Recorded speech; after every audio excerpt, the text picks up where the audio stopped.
Hello, I'm Lord Surtr and I'm bringing you another Abyssal ship, and it's not the one you're gonna expect. It's not the one you would like to run probably a lot of Abyssals with. It is the mining destroyer, the Pioneer Consortium issue. I've succeeded in getting this one reasonably okay to run tier 1 electricals. Only electrical. As you can see with the capacitor up here, it is not exactly stable outside. But this thing, let me check it out, has basically a 80 cubic meter drone bay. You can put 4 flights of light drones in there because it's only having 20 bandwidth. You can also use 2 mediums if you choose to. But it can launch 4 flights. It has space for 4 flights. Now, the general stats, there's only one single thing amongst all these different stats that we're going to make use of. There's going to be a 10% bonus to shield booster amount on the mining destroyer bonus right here per level, so that's going to be 50%, which is definitely significant. Of course, we're not going to be mining, we're not going to be gas harvesting, we're not going to be salvaging even. Those things are not really done in the Abyss. Kind of sad, but I mean, maybe emergent gameplay at some point, make the rocks mineable. Had to get that one in there. Anyway, this is the fit I am running with. So I've got the 300mm autocannons, and almost exclusively you're going to be firing the barrage ammunition. For the simple reason that hail is a lot higher DPS, but it is point blank range, so unless you get a battleship room, you can use hail. But for almost everything else, I would suggest barrage. The tractor beam is basically an extra. I didn't know what else to put there, not a lot fit. So I've got a Tech 2 medium shield booster, boosted by 50%. A 1 MN afterburner for Tech 2. A Republic Fleet small cap battery because they're just really good. Also excellent for capacitor. Multi-spectrum shield harder to get a little bit of resist. It definitely helps the shield booster big time. Double the gyro stabilizers to boost our guns. A small EM shield reinforcer before the obvious EM hole that almost everything a shield tank has. Double small semiconductor memory cell just to increase the amount of capacitor. So the battery and the memory cell both increase the amount, and the electrical filament increases the recharge rate by another 50%. So bigger capacitor, bigger recharge results in much bigger cap stability. They've got hail, barrage. I also put some Republic Fleet EMP in there. It's really good for tracking. A bit of nanite repair paste. They've got 8 Hornets and what should be 8 Acolytes. That is a fit. It comes down to, I believe, around 120 million. Most of the stuff is probably the destroyer hull for 77 mil currently. So this is a mining destroyer introduced with Catalyst, the Catalyst expansion. So this runs tier 1 electricals just fine. So let's get into it. Let's get started. Here we go. It's a battle cruiser. That's actually a hard one. This is a hard thing because well, let's just say my turrets, the autocannons, don't have the biggest range. And on top of that, my secondary weapon system is my drone bay. Now, this thing loves drones. It loves to eat them alive. So, this is not my favorite target. I can beat it, but it's not my favorite. So let's get into it. I'm gonna orbit at around 10 kilometers. That should put my orbit out a little bit more, which is on the edge of fall off for my turrets. Which does mean, being projectile turrets, I will still be hitting it. And that is key. And they're immediately switching to drones, and up they basically one-shot one. Second one. That was 2 drones gone. See what I mean? Drones in the Abyss in general, they're not great. they're not great at all. There's only very few exceptions. Let's try again. The split second testing multi yellow boxes, I gotta be honest. Also, if you get a Cassera and it gets close to you, don't be afraid to overheat. As you can see right here, you will have to. This could potentially be the worst room I can encounter with this ship. Now, the nice thing about it is you can technically sacrifice your drones. It will switch to your drones every now and then, and if it's killing drones, it's not killing you. I'm trying to get away from it, but it's basically faster than I am. And there we go with the drones.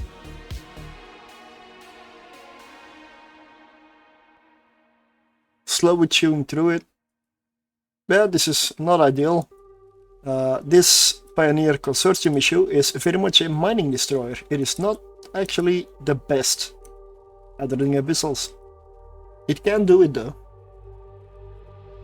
But you better have high skills with autocannons, shield tanking. Capacitors may be a bit more lenient in electricals, but yeah, shields, drones, autocannons, you want to have those skills. If you don't, I mean, this is honestly more a proof of concept than a extremely efficient abyssal runner, as you can see right here. It is not the greatest, but it works, and it's upsetting the meta. Like, it's not a ship that everybody runs, so for me that is pure gold. Alright, so that was probably the hardest room I can face, although Ikemura rooms might be dangerous too. They're basically dangerous to anything with a smaller hull. Cruisers deal with it much more easily, but anything frigate or destroyer sized is usually struggling a bit more with them. I'm just gonna do one run and I'll get that in there. This has been tested before. I've done 15, 16 runs with this. But that was when I was doing the destroyer testing way back. That is why those tier lists exist now. And I ranked this one as C tier, which means decent, runs it decently, but by no means recommended. But if you want to be different, you want to be the special guy on the block, I guess you can. But yeah, it's a mining destroyer, what do you expect? This is gonna go a lot better than the last room. I'm almost out of acolytes already. I'll just use the hunters for a bit.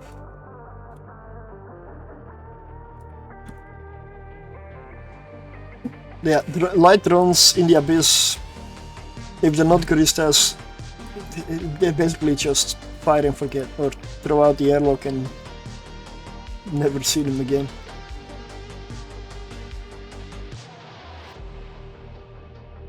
If you see them again, consider yourself extremely lucky. Because that's exceptional.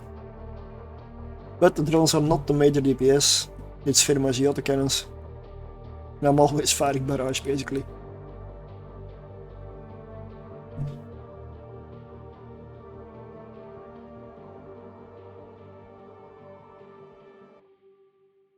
Oh, I didn't even check the DPS. DPS on this thing is 171. So you would say it's pretty damn good, right? Well, if it all applies, it is. But the autocannons, well, they have big fall-off. You can fire far away.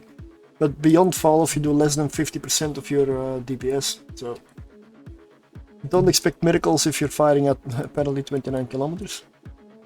Yeah, they were chasing my drones were chasing them.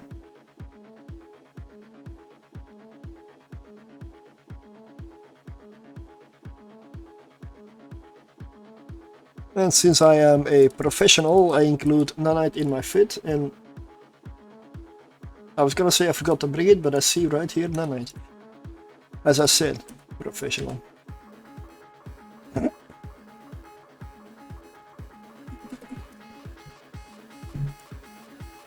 Everything's always going according to plan.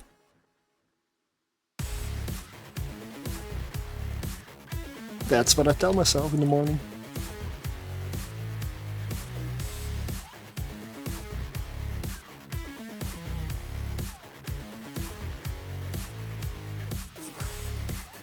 I get the feeling I may need to repair some stuff here between rooms. So let's stop everything and just kill the last one while I'm repairing everything. 20 nanite for this. Whoa, okay, well. Overheating saves lives, but overheating can cost. Why is that not another 12? No way. It's 32 nanite for this. Okay.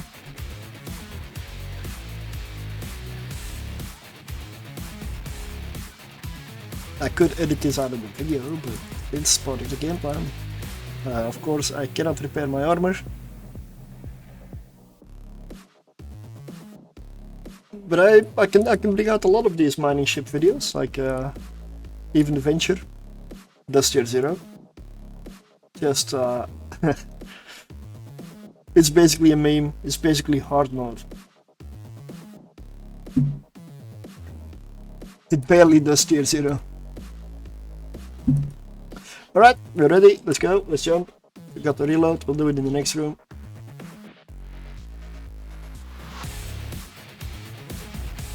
I like to click reload just before I jump, so that when I'm jumping, when the animation is going, you are actually reloading and using the time effectively, so you enter the room with a reloaded magazine. Although, when you spawn in the next room, usually you're far away, and you do have time to reload, but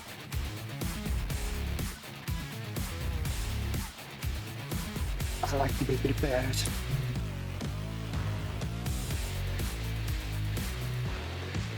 So let's go for the Watchman.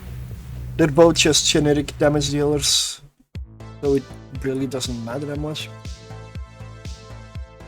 We merge with the other cannons, so certain fire. I have to admit, the design for a Pioneer, I really like, I really appreciate it. It really looks like one of those industrial ships as well, like with cargo, basically cargo containers or storage holds like everywhere across the ship, lots of machinery, lots of processing equipment, yeah, nice. And they're already hitting my drones. Well, those are armor, so apparently it's tanking. That is the strangest thing.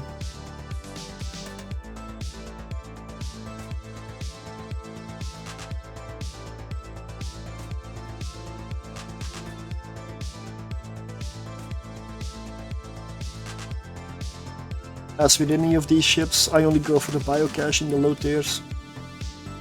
I don't believe it's worth sitting around trying to get the others. You're much faster getting into the next filament and getting the loot from the next one than it is to zip around. It's gonna take a lot of time.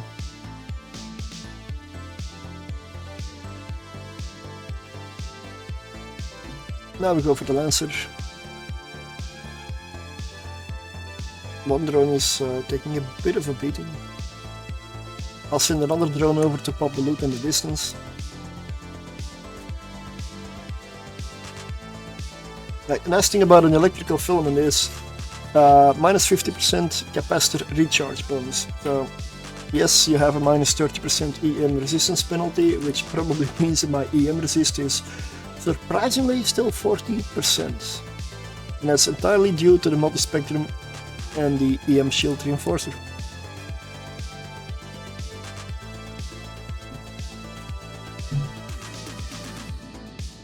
This thing's almost done. I know I didn't get a Kikimora room here to demonstrate, but I just wanted to do one run. The Kikimora room has been beaten. It has been done. And if I want to look up what it says on my notes, it says Tessera is the dangerous room, which, yes, I verified. It is definitely not the easiest.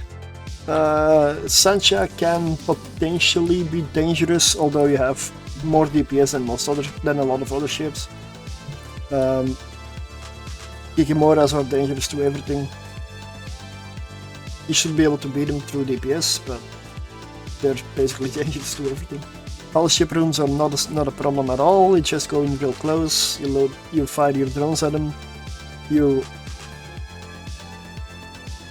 jettison your drones and attack them with it, and you fire your ammo at them, like your projectiles. Go for hail, go full DPS, and you should have plenty of DPS. To spare, even. So let's pick up the loot and go, and that is gonna be it for the Pioneer Consortium issue for now. If you want to see more of this ship, well, let me know. I can fly it on stream, for example. Or if there's stuff you disagree with, or if you come up with a better fit, please let me know. I'm always interested. Especially if it's not the meta stuff. So, yeah, comment down below. If you want to try this out, I would suggest high skills on the projectile guns, good drone skills, and very good shield tanking skills. Also, please have thermodynamics 4 or something, because as you could see, I had to overheat quite a bit in the Tessera room. You want to be able to overheat for quite a while in this thing. This is not a ship built for Abyss, built for heavy combat. I may be abusing it a little bit here and there, but yeah. So I will see you on Twitch, YouTube, or Kick. And thanks for watching, and I will see you in the next one. Surtr out.